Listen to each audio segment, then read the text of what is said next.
morning, campers. Oh my gosh, it's a beautiful morning. Look at this sky. Holy cow.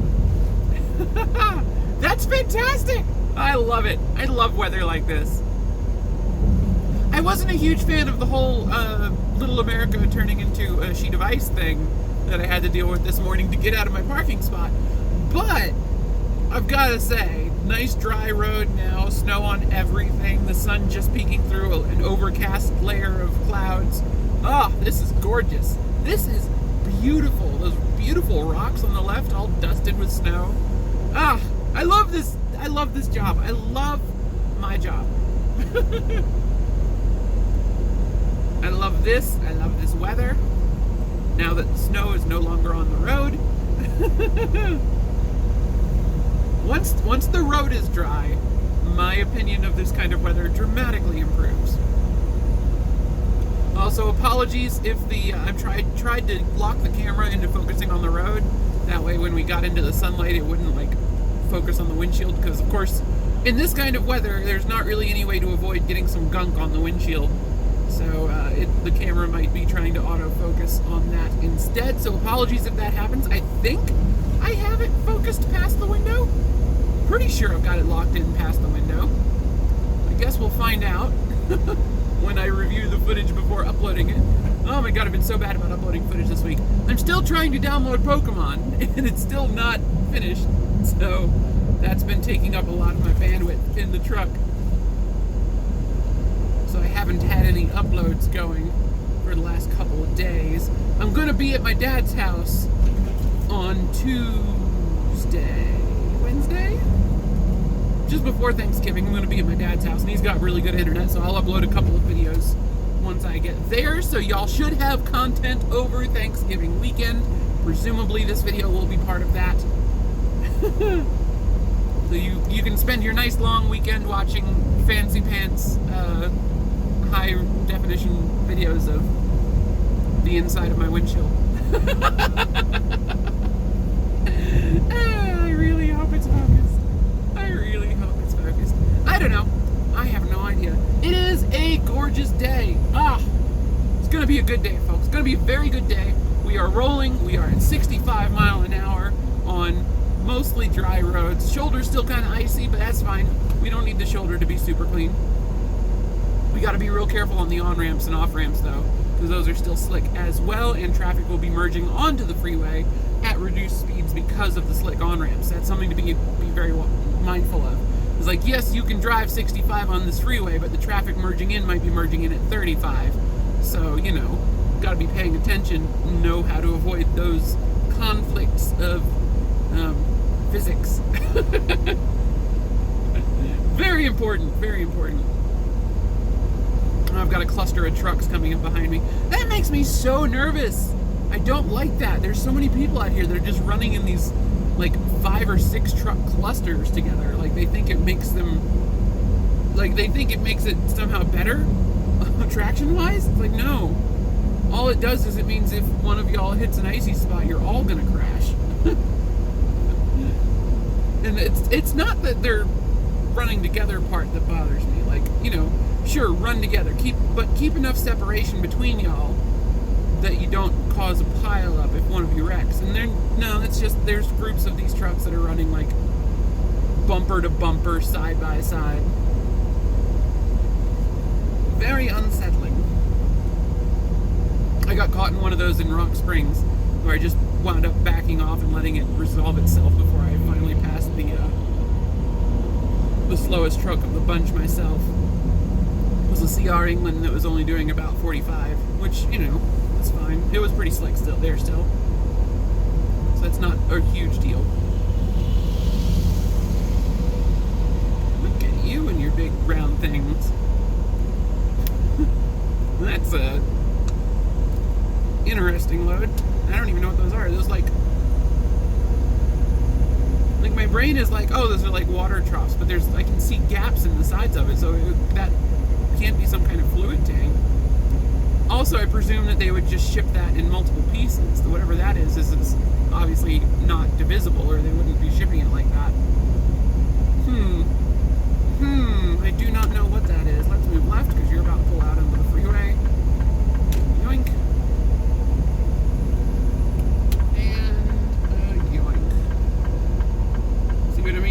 merging in really slow.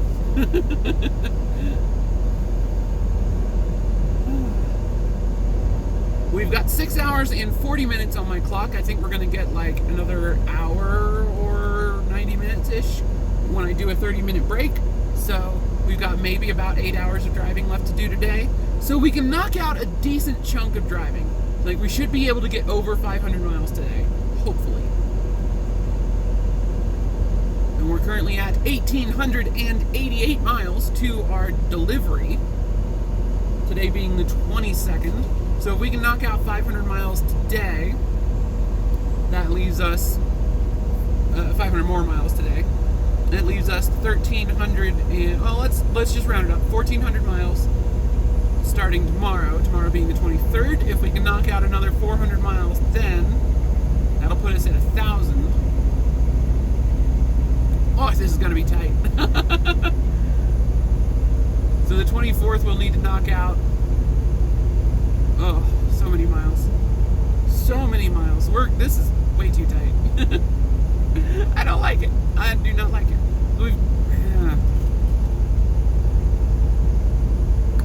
Yeah, I'm just doing the math in my head. I don't like this at all. We won't call it.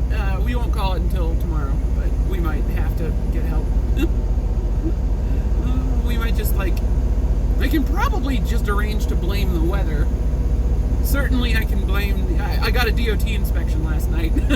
I forgot to mention that in this video. Yeah, so after the whole shenanigans with my logs yesterday morning, rolling through the port of entry in Kemmerer, Wyoming, and they're like, hey, we're gonna check your logs today. I'm like, cool.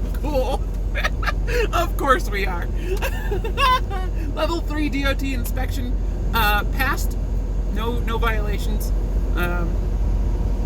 They were a little unhappy with the whole logbook situation where my company had edited my logs without my approval. That they said they shouldn't even be able to do. So that's cool. And then of course they were like, why aren't engine hours and odometers on this? I'm like, I don't know. I did not program the Qualcomm. Not really much I can do about that, so I was like, I will pass your request on to my logs department, and they can do whatever they do for the software to add that, perhaps.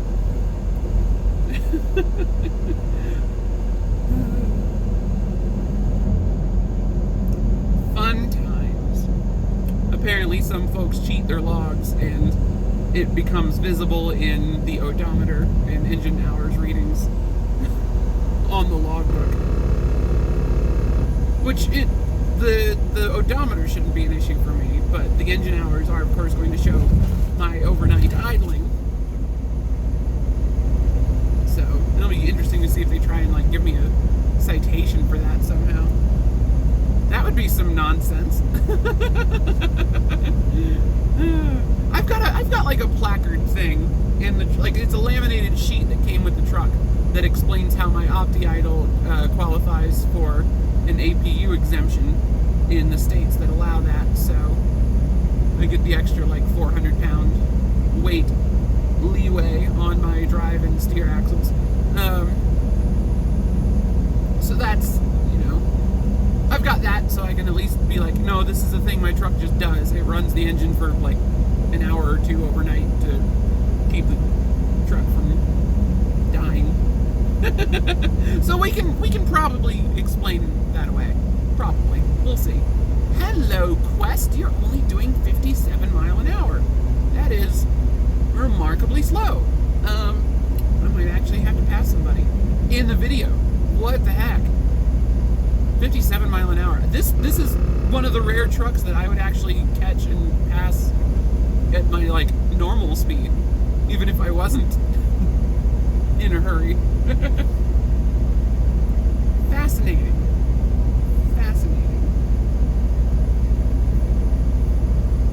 Nope, he's doing 60 now. That's fine. We're probably still gonna pass him, but.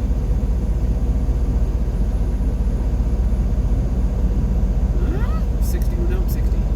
61? 60? 59. Yeah, I think we're gonna pass him.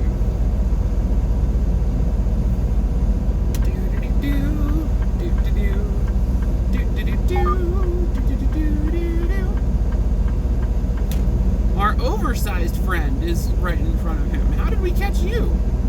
The guy passed us doing 70 a minute ago.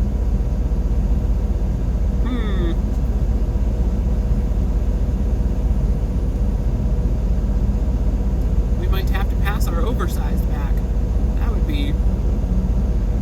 I presume the second I get next to him, he'll just speed up.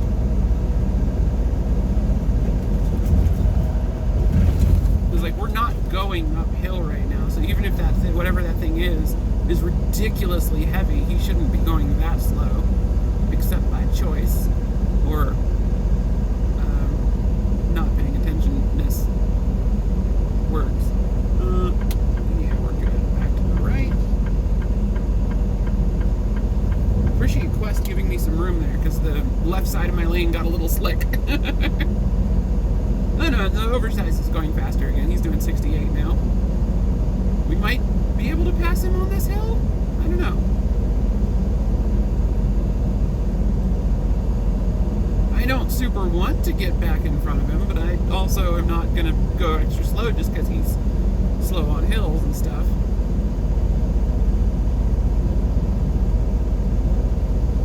I really don't want to pass him, though, because he's wider than the lane, so...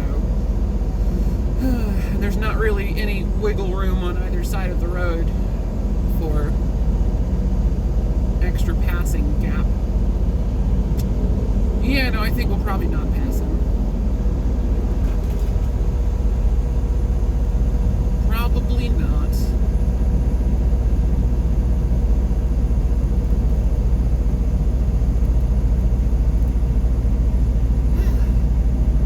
Anyway, my windshield's starting to get gunky again, so I will see you guys in the next video. Thank you so much for joining me out here in wonderful wintry Wyoming. Beautiful, beautiful Wyoming. I hope you all enjoyed this video. If you did enjoy this video, drop on down into the comments and let me know. If you didn't enjoy the video, keep it to yourself. I'm kidding, you can leave comments about whatever you want. It's fine. Thank you all so much for watching. You can find me on the internet at ElioDare on Twitter, Instagram, Xbox Live, Steam, and Nintendo Switch. So, you know, come say hi there, or wherever, and have a great day. Bye! Oh good, I'm cutting the recording right as the road gets nasty again.